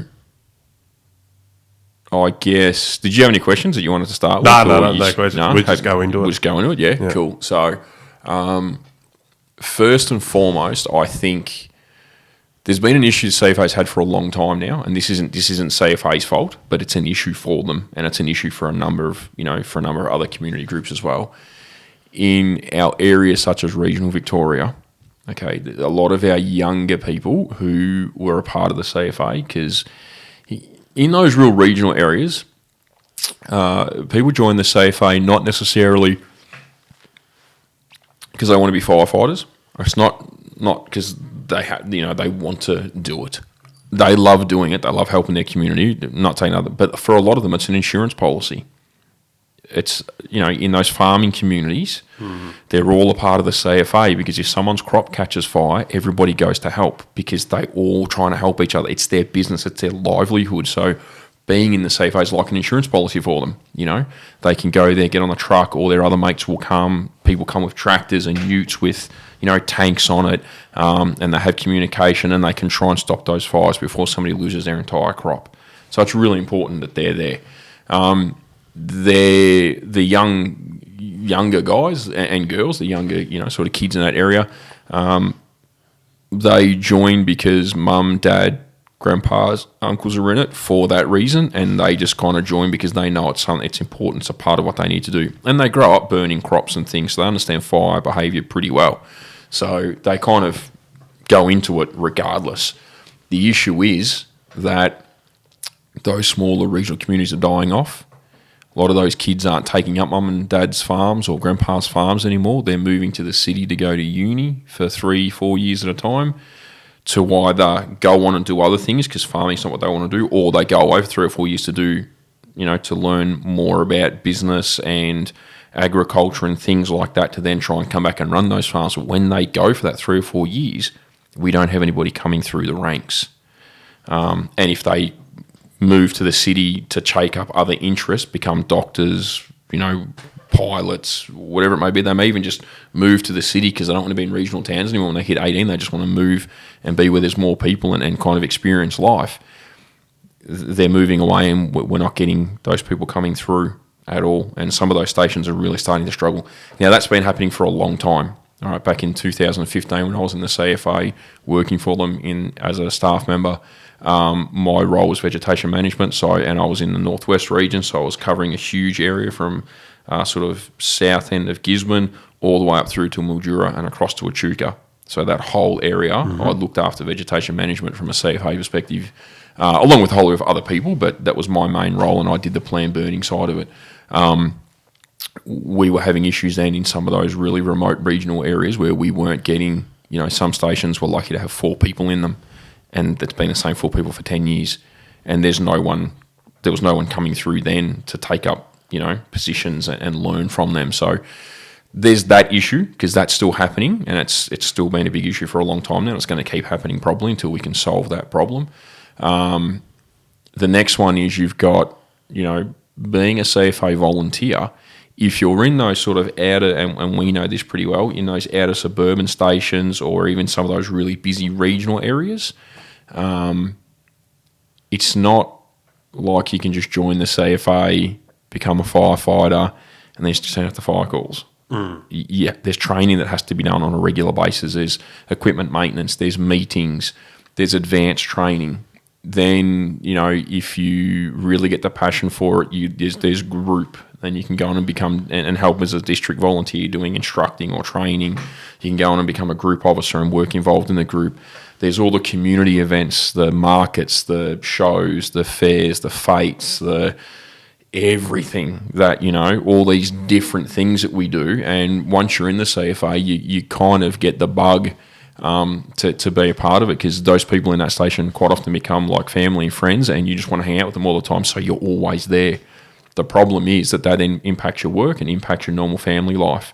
So people have to try and balance all of those things, and there is pressure on volunteers to maintain their skills and to maintain their capability and competency, and you can start to have not rivalries, but you can start to have issues within stations if there's one group who feels like they're always putting in, another group who just does the bare minimum, which is all they're required to do, but it becomes a problem, because then these ones are like, well, no, we're always going to get to go and do all the fun stuff because you people never come, but these people are trying to balance family, life, work, all that other stuff, and they're probably doing it better than these guys, whatever it may be. So that's a big problem, because there is a lot of demand on volunteers these days to do things, and the turnout rates are significant. There's volunteer stations in Victoria that are doing in excess of 1,200 jobs a year. Volunteers, unpaid, no money, nothing. 1,200 jobs plus a year. That is a huge amount of demand and expectation on those people. They're quite happy to do it, and don't get me wrong, there's been some moves in the last couple of years to make those stations transfer to full-time paid firefighters, and the volunteers have said, no, we want to keep doing it. So I get that's their call to make, but it is still a big demand and a big expectation. So, and then we've got even smaller brigades who are doing 360 calls a year. It's nearly a job a day. We both know that we've both been a part of stations where you might not get a job for 2 weeks. Yes. But then you'll get 10 jobs in a week. There was that one year where we had 26 jobs in 24 hours. Jesus. Yeah. I think you might have still been a junior then. Yeah, it probably was. Yeah. That was here at Wallen. Yeah, okay. That was at Wallen. But yeah, we had 26 jobs in 24 hours. That was New Year's Eve. Yeah, okay. New Year's Eve 2000 and I'm going to say 8. I think it was 2008. But yeah, we had 26 jobs in 24 hours. Started at the first job we got was at 10:30 a.m. The power went out, and then not long after that we had a reported grass fire, and we were just returning from that grass fire when we got our next fire call. And then whilst we were at that one, the fire tower reported another fire. So then we went straight onto it. So we had 3 calls basically back to back, and all of them were actual jobs. And then whilst we were on our way back from that one, we got another job, and it just literally went. We had 26 jobs in 24 hours. It was crazy. It was exhilarating. It was exciting. It was adrenaline pumping, and it was insane. But Jesus Christ, it was busy. And we weren't the only ones who were in that position. There was many of the stations around us who were coming into those jobs as well. So there was a lot of stations on that day that did huge amounts of calls. But I think we did the most in this particular area. But yeah, so there's that doesn't happen all the time, but those things do happen when you're a volunteer. You commit to doing those things, and you are committing to,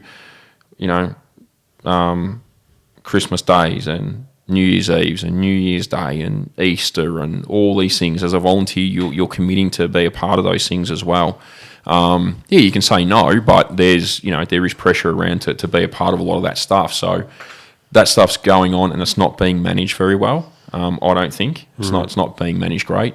We've got people who are walking away from the organisation because they're sick and tired of the media and political drama and the union drama that's associated with being in the organisation. There's people who are walking away because of work and family commitments who, they need to dedicate more to that than the volunteering side of it. And as much as they love volunteering, they're not seeing any huge reward out of it these days. They're seeing more issues and complications than they are enjoyment in giving back to their community. And there's other people leaving because they don't see that enjoyment anymore. So they're finding other organisations to go to that do provide that enjoyment or whatever for them. So they're going there. And I think the other big thing is people are changing. So, and I think we were talking about this a couple of weeks back, but people are changing in general. It's not... Many years ago, there was like this big thing when you were a part of like community organisations in your local area. It was a big thing. It was something to be proud of, and people really respected you for it. These days, not so much. People don't really care anymore to be a part of those things. They just want to go to work, get paid, spend time with their family, go away, do whatever it is that they do. They're not really interested in being a part of community or organisation groups because it's just not for them, or they just can't be bothered with all the politics that sometimes comes with being a part of free organisations. So I think that's a big one. I think that's a huge one. Is that people of their behaviour and culture has changed around, being involved in organisations. I think that people have unrealistic expectations when they join things like the CFA. I want to be a firefighter, but I don't want to go near fire. Yeah. It's kind of why you signed up. So there's that sort of stuff. And again, we've spoken about, there's things you see as a CFA volunteer that, considering you're doing it for free, there's some things that you will see that you don't want to ever see. And we've had that conversation. And that may be as well leading to why people walk away. Yeah, I think it's leading to people who are walking away, and it's leading to why people don't want to join because they don't want to be a part of that. And that, again, I understand that you can appreciate that. There's people in the organisations who are starting to walk away now because they feel that the risk of what they're dealing with as firefighters is becoming so high, but their training is not meeting that, and the expectations of the people who are leading them in these organisations. And I'm not saying the chief of the CFA, because I think Jason's a pretty good dude. I like him, and I've liked some of our previous chiefs as well. Not him. It's more the grassroots, the lower level, like in your station.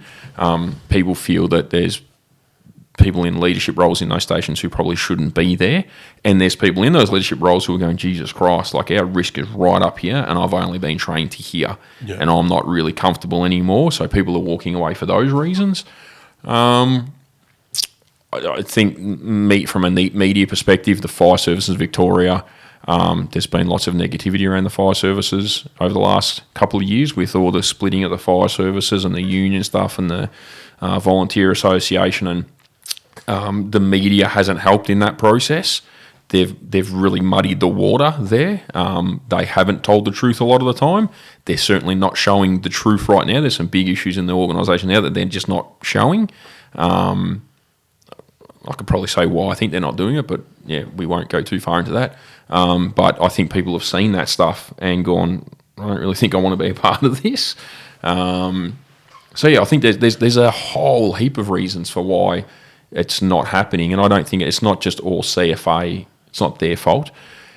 But there is something at the moment that they are doing that I find really strange. I find really odd. And that is, so if you go back only like a few years now, a couple of years even, sorry, I should say too, and I will say, people are going to say, why does he always bring this up? But I'm going to say it. People walked away from the CFA because of COVID as well. Yeah. Like during COVID, I left CFA because of COVID. And for some reason, it's now becoming very difficult for me to go back. Someone who CFA is trained and I would say reasonably highly trained with 25 plus years experience in fire and emergency management, I'm finding it very difficult to now be able to get back into a station somewhere, which is odd. But there was a lot of people who left CFA because they refused to take their vaccines to be a part of the CFA. They were quite happy to go, right, well, I'll sit on the sideline until you sort out your shit, sort out what the government's doing, and then when it's an opportunity for me to come back in, I'm happy to come back in and be a part of it. But it was just blanket, no, if you're not going to take it, then you're out, you're done, see you later, goodbye. And that was it. And then some of these people, and I was certainly like that at the start, I turned around and went, wow, after 25 years of service, you kicked me to the curb because I wouldn't take a vaccine because your first two caused me injuries and illnesses that I can't recover from. I'm not willing to take your third one, so I got kicked to the curb. There was no option in between, and now I'm finding it hard to come back. And there's other people in the same boat. I know I've spoken to people in the last few days who are having the same issues. They want to come back because now those mandates have dropped for volunteers. They can't seem to get back in for whatever reason. Okay. It seems very odd. See, if I spent a lot of money training people like me, you, other people, they've spent a lot of money training me, you know, and I thank them for that. You know, I've had some great experiences in CFA. I've learned a lot, and I've got a lot of qualifications that if I did it privately would cost me a fortune to do. And it certainly helped me in my career, so I'm very thankful of that. So have you reached out to find out exactly why? Or not? I've reached out to join a couple of locations, haven't heard. My next step now is to contact, and I will contact the assistant chief of the district that I live in, and I'm going to contact him directly and say, hey mate, I'm reaching out, I'm trying to get involved here. Yeah. You've got a big fire season coming up. I'm not saying I'm any better than anybody else, and I expect that I'll just be on the back of a truck. I probably won't get put into those roles that I've previously held, you know, doing all the strike team leader stuff and sector commander and things like that. I probably won't be utilising that space, but a bum on a seat during a fire season like this coming up is probably going to be really important. And I live in an area where there's, you know, I live literally, it takes 45 seconds for me to get from my front door to the fire station front door. And there's a truck sitting there that very rarely goes out to calls because there's not enough people in our little area where I live that can man that truck. So my next step is if I don't hear something in the next few days, I'll contact the assistant chief of the district and say what the hell's going on. Yep. Like, you know, because I know him, and I just haven't gone to that stage yet because I like to follow the process, you know, and you know, I know people are busy, so I'll do a couple of other things in the next week, and then if I can't get that to sort itself out, I'll go to the assistant chief and say, can you solve this problem for me? I'm sure he will. If he doesn't, he can tell me why, and if there's an issue there, then we'll maybe sort it out. But yeah, so I think there's a problem there in that space. But one of the things I find really weird about CFA at the moment, and I know this was a part of the recruitment retention stuff that was put out during the week. So CFA's on got this huge campaign running at the moment about people joining their organisation, come and be a volunteer and help out. Good idea. Right before a fire season, going to be difficult because you're going to be trying to get people in the door, get them trained, equipped, and on trucks with a big fire season coming up. I don't see how that's going to pan out for them very well because we're going to be fighting fires very soon. I did some burning at home 2 weeks ago now. Had some patches of grass I wanted to burn because I wanted to see what they would do, and they went really, really, really well. A little bit too well at one point. They were small areas I was sort of test burning, and they went really well. And I was like, Jesus, this is just my little patch. Imagine what it's going to be like elsewhere. And most of my grass is green at the moment, mind you, but it went pretty well in the bits that were dry. So with that stuff coming up, you're going to try and recruit these people, get through all the process, then get recruit courses off the ground before Christmas. Right, we're in the end of September, October, November, December. December's the start of the fire season. This year I suspect it'll be brought forward. For Victoria, I would suspect we would see it possibly happening in some areas, we'll be looking at early to mid-November, I would think, and there might be some areas where we could be thinking late October. If you look up in the northwest corner, which they always come on earlier than everywhere else, that's not unusual. Right. But I would suspect that maybe towards the end of October, even middle of October, some of those areas might get declared as fire season areas. You just got to look at what's happening in New South Wales at the moment. They've already declared a whole heap of places, and I would think that we will kind of follow suit in some areas. But certainly by December, we'll be well and truly into the fire season, I would think, if the weather keeps tracking the way it is now and looking at the next week. It's certainly looking like that. It's going to be 26 Friday and Saturday next week. So we're looking pretty, it's certainly coming along pretty quick. It's probably a lot hotter now than what it normally is this time of the year already. So that's a pretty good indication of where we're tracking. So you're going to try and get these people on board, recruit them, train them. I'm not sure what the process is now, but I'm pretty sure the general firefighter package in CFA takes a fair bit of time these days. It's not like we used to be able to do it in a couple of weeks. Now I think it's like an 8-week thing. Yeah, I can't remember. If not even longer. I can't remember really. And I trained you. Oh, actually, I can remember. I jumped on halfway through it. Yep. And then redid it. So yeah, because you're a junior, so we were able to get you in and get you trained. Special treatment. Yeah, you did get some special treatment. You did get some special treatment, but you were a junior, so you'd already been around the station. You already knew how to do a whole heap of stuff. You were well advanced compared to the new recruits who were coming in who'd never been in. Had never got a bit excited. Had never been in the fire brigade before. You already knew a whole heap of stuff, and we already knew you, so it was easy to get that process solved, and you did it like everybody else did. So. But we're not doing that these days. These days, the system's changed, and now the whole system's changed. So it used to be you walk up to your local fire station, turn up there on a Sunday morning was normally when you got most of your recruits coming through because most fire stations there's people there on a Sunday morning. That's kind of like the one guarantee across the state. People would rock in. I'd like to join the fire brigade. No worries, come have a chat. If there's an officer there or someone who could talk to you, would sit you and have a chat to you, take all your details. If you wanted to, you could, we would tell you about what it's really like to be a volunteer. Some places they would just say, yeah, sign up, it's great. We got sausages on weekends and it's fun. And there's other places like us where we get a little bit more in depth, as you would know. We'd say, look, you got to understand that, we see dead people. Yeah. Not, like we would make it very clear to people, this job's not just about jumping on a fire truck and looking like some kind of hero saving babies.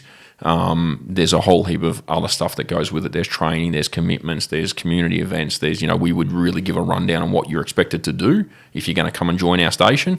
If you can't commit to that, you probably want to go go play netball or basketball or cricket or something. Go do something that's not as involved as this.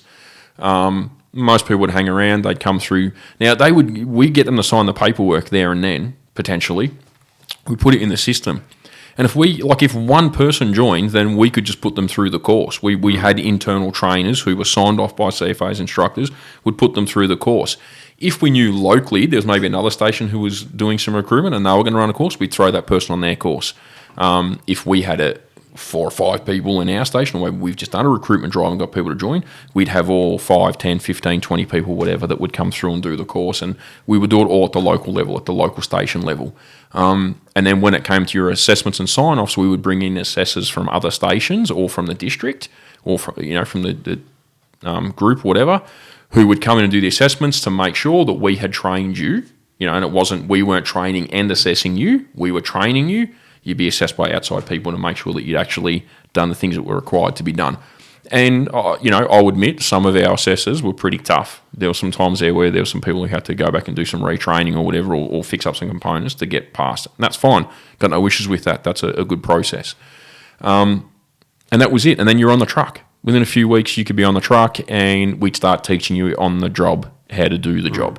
And then you would advance and advance and advance and you go on into your low structure and your first aid and BA and all that sort of stuff. That process has now completely changed. Just like everything in CFA, everything's becoming a centralised process now.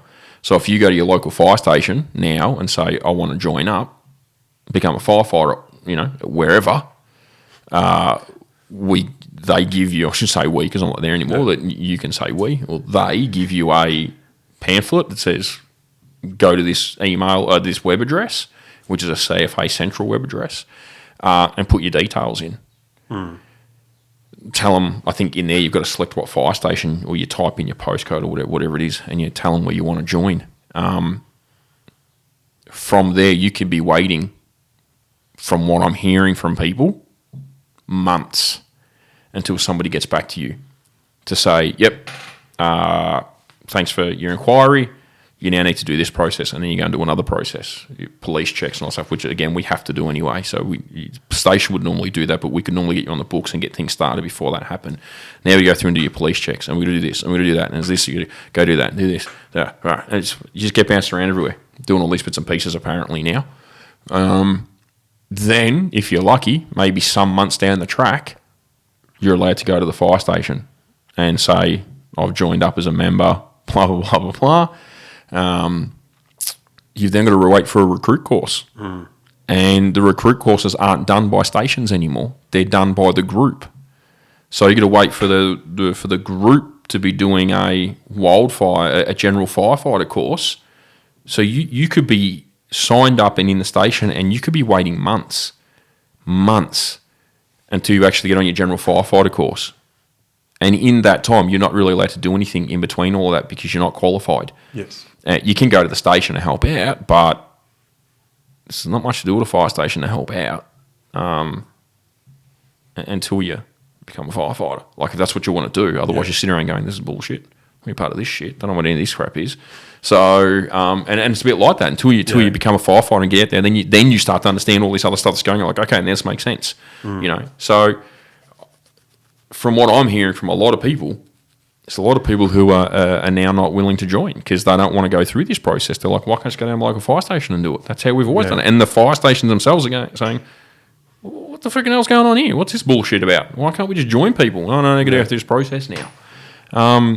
That's not going to work. That's not going to help recruit people at all, especially if you're trying to do it right before a fire season, because we're not going to have people ready to go. It seems really odd that we're doing this. I don't know what it's like in other states at the moment. I don't know if they're having the same similar issues or not, but there's an issue here. I heard, and I say I heard, I'm not saying this is a guaranteed number because we haven't had the chance to have this information clarified by CFA yet. And again, I'm not having a dig at the CFA, but there's a rumour floating around at the moment that they're about 27,000 volunteers short. Okay. For the CFA. Shit. You got to think, we used to have 62,000 volunteers in CFA, and a good 40 plus thousand of those were active firefighters. Now, from what I'm hearing from people on the ground within the organisation who are willing to sort of say things and volunteers who are a part of this thing, apparently they're about 27,000 volunteers short that they really need to be able to not maintain their service. They're still maintaining their service to the community without a problem. So there's no issues in that sense. They're still doing okay. But when you have big fire seasons like this coming, we need surge capacity. We need a lot of volunteers who can, move from one district to another to go and help fight fire, strike team, deployments, IMTs, all these things that need to go on, and all the stuff that happens in the background to help get people into those areas as well. There's a whole heap of work that goes in the background. Apparently, they're about 27,000 volunteers short. Now, if that's correct, Jesus, that's it's not great for the organisation. It's not great for them because they won't have that surge capacity, and it'll put a lot of strain on their current volunteers, and it'll put a strain on the staff who are involved in those areas. We've got some other issues in that space at the moment too, which I'm trying to get clarified. I'm happy to say it, but we're going to get it clarified in CFA in our ranked paid staff structure. Since the split of CFA career staff moving over and being a part of Fire Rescue Victoria, they're now on secondment back to the CFA. So they went to the Fire Rescue Victoria and then they were seconded back to take up the ranked positions within CFA. The we call them commanders, so commander positions and assistant chief officer positions, and a lot of our instructors are seconded back to the CFA to help run the CFA. Okay. That's been like that since the split happened, and that's okay. We have a lot of people who are backfilling roles in CFA from Fire Rescue Victoria. They're normally on station like they're normally firefighters on station, who have taken temporary or acting promotion, or they've taken whatever, and they've come across to CFA on a short-term secondment to help with, the running of the CFA, so to speak, at that lower command level. However, because the fire season's not looking too great, and we don't have enough firefighters, full-time firefighters on stations, Fire Rescue Victoria is forking out a lot of money in overtime and things like this because they just don't have enough people. There's quite a substantial, significant, and very truthful rumour, we'll call it. It's not really a rumour, it's fact, that those people are going to be going back to Fire Rescue Victoria in the middle of October. I think it's like October 14th. Those secondments will be ending and they have to go back on station, which is going to leave a massive gap in the structure of CFA right before a significant fire season. Now, again, it won't necessarily put the community at risk because CFA, and I'm sure that the chief's got some plans. I'm sure he's got things going on in the background. He seems to be pretty good in that space. I'm sure he's got plans of how they're going to sort of solve that problem or at least work with it. And Fire Rescue Victoria, regardless, is still a state fire agency, so they'll still come to the party and assist and help. That'll continue on no matter what. But there will be issues if that's the case. There's going to be issues if we don't have enough volunteers and we've got these people going back on station and are not over here. And we've got gaps over here. And, we've already got across CFA as a whole for many years now, have got a number of command structure positions that have not been filled. I'm not talking about a couple of years.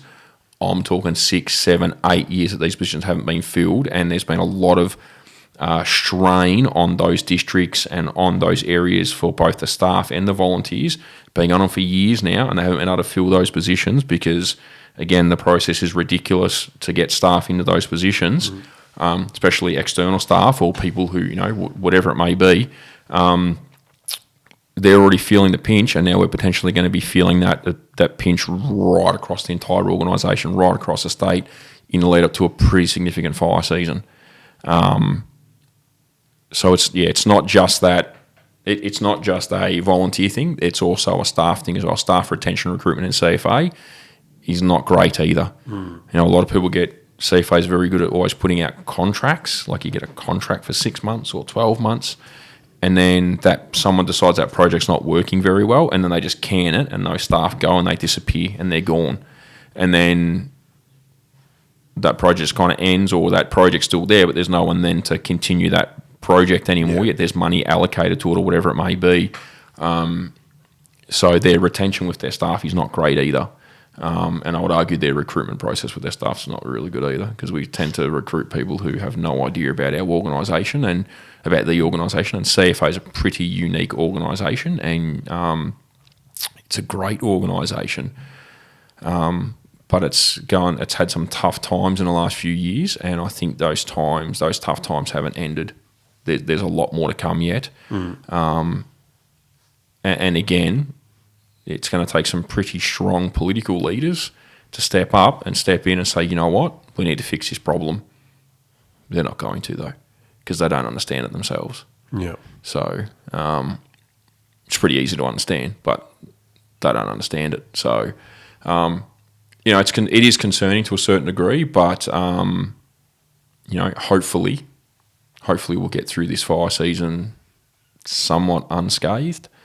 And hopefully feedback makes it to the CFA in the right areas about their recruitment process, and we change that recruitment process pretty bloody quickly, because at the moment it doesn't seem like it's a very good process at all. No. I think CFA could do it for a lot of significant changes, but that's a whole nother episode in itself for sure, which we'll do. There you go. Well, this is a long episode to come back to. For like 2 hours. It's been another 2 hour one. Sorry, people. But yes, that's recruitment and retention. Not just for police across Australia, but fire services as well. Yeah, we should say it's not just them either. Like, I know SES-wise, they're having trouble. SES in Victoria is having issues with recruitment and retention of both staff and volunteers. Ambulance Victoria is having issues. it is across the country. There's issues across the country with retention and recruitment of volunteers and staff at all levels of the emergency services. I think most of it's because they're just not listening to their people. Yes, really. yeah. That's the biggest problem. You've got to listen to your people on the ground because they know what's going on. And if you don't listen to them, then you're going to have issues. And where you are listening to them, where there is people who listen to them, where the chiefs or the commissioners are listening to them, they've then got the battle of the politicians. And at the end of the day, it comes back to the politicians. They're the ones who are responsible for these organisations. They set the rules and the budgets. So they're the ones that need to be targeted for what's going on. And if they stop blaming the organisations, the politicians need to have a good hard look at themselves and think about what is really important to our communities and get those things solved as soon as possible. That's that's where you need to start. That's it. Well, that's it for this episode of The Staging Area. If you'd like to get in contact with us, do like what Eddie did. Eddie got in contact with us. Good old Eddie. tsa@militum.com.au. Sent us an email in regards to our last episode, which was missing persons. He went to say, we mentioned Carmen the Carmen Chen and Mr. Stinky. and Mr. Stinky. Pongo. Wasn't Mr. Stinky, it was actually Mr. Cruel. Yeah, Mr. Cruel was Carmen Yes. Chan. Yep. Yeah, so that was... But Eddie sent us an email to let us know that we were wrong. No, well, Yeah, and we said this from day one. Sometimes when you get in here and you start talking, you we did it earlier with the university stuff. You Yes. forget what it is, and that little bit of information you forget, but it's actually crucial. So That's it. we are, unlike other organisations, we're quite happy to be Fact fact checkers. checked. We're quite happy to be fact checked. If you've got something that you think, we've had people already say that some of the stuff we said in the past was wrong, probably because we didn't explain it. I probably didn't explain it good enough, to be honest. Hopefully some of the stuff we spoke about today has clarified a bit of that. But if you know something or you've heard something or you want to fact check, do it. Like we're quite happy to do it in a respectful way. We don't need you having a crack at us and being negative, because that's not what we're not trying to do that here. We're trying to just have open conversations and talk about the things that are happening out on the street, so to speak. It's a bit like Sam Newman. We're out on the street with the people. A lot of stuff we bring here is because people have asked us to talk about it because they think it needs to be highlighted, and we try and do as much research as we can, but we both live full-time lives and we've got families and stuff, so we try and get all this stuff together and then present it, and then sometimes we get told, hey, this has actually changed, and we're happy with the fact-checking. It's good. That's all we need. Keeps us honest, and that's what we're trying to do here. So That's it. It's good. Well, that's it for this episode of The Staging Area. We probably should Listen mention... to us. Oh, yeah, what? I was just going to say, before you do that, but we should probably mention that probably in the next week or so, our handles are probably going to change from TSA over to Militum Productions, which is the mothership of a few things that are going on in the background at the moment. So Militum Productions is probably what people are going to start seeing, and the email is going to change probably in the next 24 hours as well. Yep. So it won't be TSA. Oh, well, there you go. We're giving you old news. Old news for the new news. Yeah. So that's been The Staging Area. I've been Hayden Mack. That's been Simon Roylance. Again. Hooroo. See you, folks. Stay safe.